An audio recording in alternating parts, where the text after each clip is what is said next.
Баршаларыңызға қайырлы күн. Сіздермен мистер Ерва.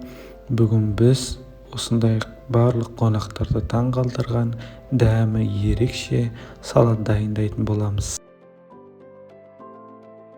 Бір баклажанымызды, яғни баялдының керек емес бөліктерін алып тастап, ортасынан бөліп, және бөлінген бөліктерден орталарынан бөліп, соломка ретінде турап шығамыз.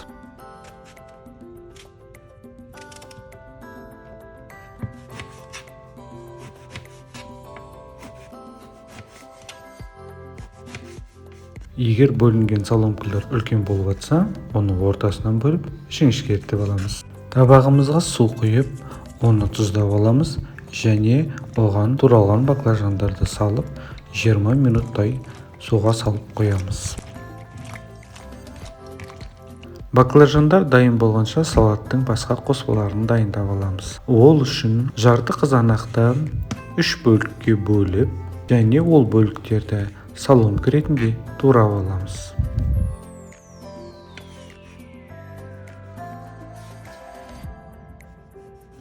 Туралған қызанақтарды ыдысымызға салып қоямыз. Енді суға піскен жұмыртқаларды тураймыз. Жұмыртқалардың ортасынан бөліп, оларды да жіңішке соломка ретінде турап аламыз.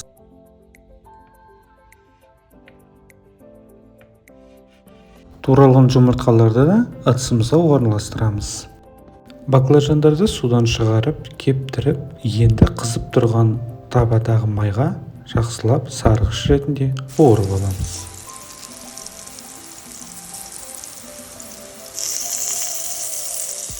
Қуырылған баклажандарды қағазға салып, майын сорғызып, суытып, оны ыдысымызға саламыз.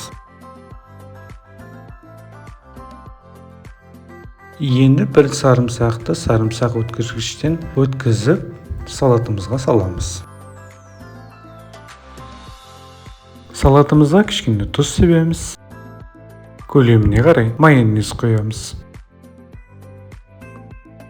Енді салатымызды жақсылап араластырамыз.